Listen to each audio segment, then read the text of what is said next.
Hi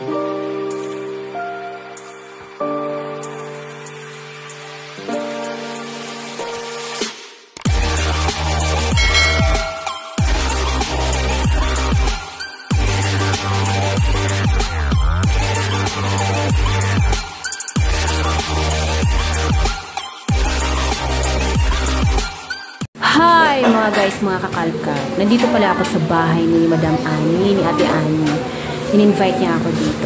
At na-surprise ako kasi may mini bar pala siya. So may collection siyang mga ganyan. Guys, nandito ako sa mansion ni Madam Annie. So ngayon nandito ako sa kanyang mini bar. Ayan. Kinutour niya ako sa kanyang bahay. Dahil ayan, may mga collection siyang mga red wine, sparkling, and then may gano'n. So, sa likod, ayan, nag-start naman siya ng collect ng mga whiskey, rum, vodka. So, mamaya, may ganap na naman kami. Ito yung dining table nila, so pang mayaman talaga. So, first time kong umakyat dito sa bahay na. Ganda ng kanyang bahay. Pang madam naman daw. So, for the meantime, nandito ako nakaupo sa kanyang mini bar. Kaya, itutour ko na lang din kayo sa mini bar ni Madam.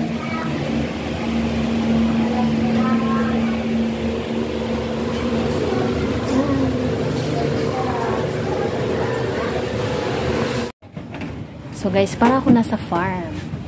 Look at this rabbit. Yan. Lumulundag-lundag lang sila dyan sa tray. Kasi nga, ito, lulusot nga naman sila dito sa, ano, parang metal na, anong tawag dito? Screen. So ngayon, lahat sila nasa loob ng tray. Sa bagay, masayahay nga naman sa loob ng tray. Diba? Hello! Iba-iba yung kulay nila, oh. Ang tataba. Kasi nga, kinain lang nila feeds. Wala na. Diba? Hiningal sila. Kasi maaraw. Hindi ko talaga akalain na ganito sa rooftop ni Ate Annie. Kasi nga, marami siyang alaga dito. Parang mini farm na nga. Nakita nyo naman may mga rabbits pa siya. Ang dami. Mayroon pa nga dito yung nanay na bagong panganak. Tapos meron din siyang nakaseparate yung mga malalaki na, kasi nga naman siksikan na sila kapag sama-sama pa sila sa isang kulungan. So ayan, nilagyan din niya ng mga tray para hindi lulusot yung mga paa. Tsaka hayahay din sa pakiramdam. At eto pa, hindi lang rabbit, may mga manok pa siya. Tsaka, yun, pwedeng panabong kasi may mga lalaking manok. O, yun, pogi nung isa, oh. Tapos, syempre, may mga inahin. Ilagyan daw niya ng ipa yan para, alam mo yun, hindi direct sa tatapak ng mga manok. At tsaka dati, marami din daw siyang itik dito. Ayan. Kalamansi. Diba? May garden, tsaka gulayan dito sa rooftop ni Madam Annie. Ito guys, ano yan? Tomato. At saka syempre may sibuyas, di ba? So dito may mga gulay na siya. Pwede ka na magtula kasi ano to, may kamunggay. At saka may manok. So ano na lang, kala na lang ang kulang. Syempre, after natin mag-tour sa buong kabahayan, lalo na doon sa rooftop na puro mga alagang hayop, ayan, balik tayo dito sa baba. At eto na, nakaprepare na isang tower. So, alam na this. Bago ako uwi dito, kailangan, So, guys, tagay na. Tapos, syempre, kakanta tayo. Asa na yung mic? Wala man din mic. Wala lagi mic. So, tagay na lang. Sa totoo lang, nakakatuwa na maimbitahan ka sa bahay ni Ate Annie. Tapos, kasama pa yung mga anak nilang mag-dinner. I mean, kasama ako sa kanila na mag-dinner. So, isang malaking karangalan. Dahil, ngayon lang yan nag-aya sa akin eh.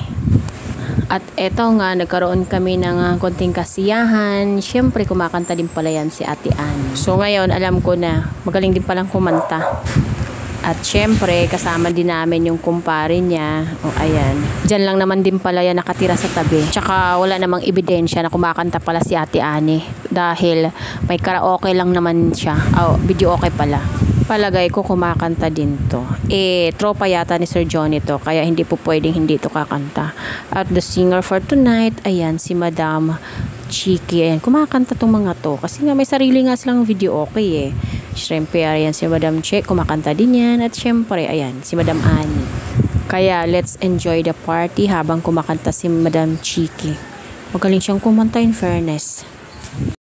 At, eto na nga, nakita niya naman, nakiklear throat pa si Sir Arnel. So, ready to engage na siya to sing. At sayang mga kakalkag, hindi natin pwedeng i-play or pakinggan talaga yung kanta ni Sir Arnel. Kasi nga, baka naman meron tayong malabag na rules and regulation dito kay Lolo Whitey. So isipin na lang natin na naririnig natin siya para naman ma-enjoy naman natin yung kanyang pagkanta. Pero dyan sa moment na yan, habang kumakanta si Sir Arnel, chini-cheer ko din siya, no? Kasi nga syempre, first time kong marinig ang kanyang boses, ang kanyang pagkanta. Pero syempre dapat, sana pala maulit-ulit, no?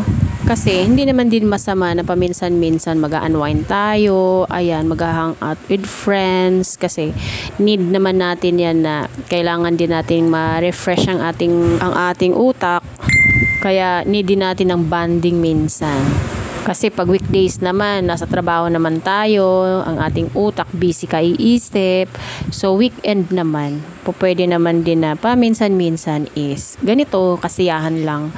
Kantahan, kainan, at syempre konting tagay para, alam mo na, masarap ang tulog mamaya. Sabi nga ni Sir Arnel sa akin, ngayon lang kita nakita ako, ngayon ko lang din naman siya nakita. So, it's a tie.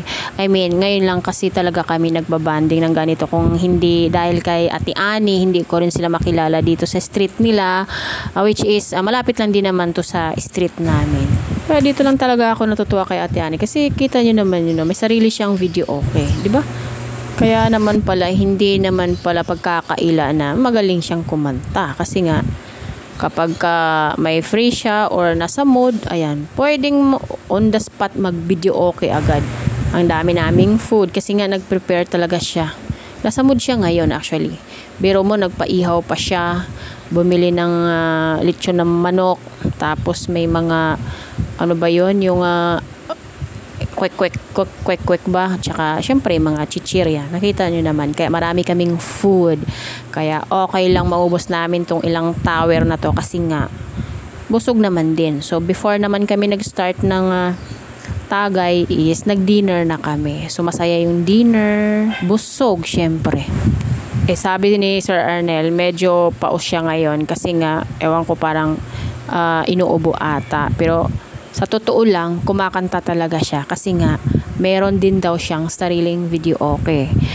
So, itong hilera na to kila Ate Annie, mga singer din, kaya hindi basta-basta. Sa totoo lang, ako tuloy yung nahihiya ngayon kasi nga, syempre dayo at makikikanta ka, de malamang, di ba? Kaya kailangan, I will do my best kasi nga, alangan naman din, magpapatalo naman din ako, no? Dayo lang ako dito. Kaya naman, kaya kailangan, todo ko na to mamaya-maya. Pero mamaya-maya pa kasi wala pa akong energy kumanta. Ayan si Ate Annie, ang ganda ng ngiti. Sa totoo lang mga guys, nakilala ko yan, napakaseryoso at saka sobrang busy at saka sobrang sipag na akala mo dyan sa edad niya na yan is hindi siya napapagod. At saka ayan si Ma'am Che, pakabait din siya. Ngayon ko lang din sila nakilala pero syempre ang bait. Ayan si Madam Chiki. Ayan sobrang lambing niyan. Parang tingin ko sa kanya hindi siya marunong mang-away. Kasi madali lang siyang ngumiti. Eto pa yung isang singer, yung son-in-law ni Ate Annie. Kumakanta nga sila dito, family singer. Ayan yung magninong. Tuloy parang gusto ko na rin kuning ninong si Sir Arnel. Malay mo naman.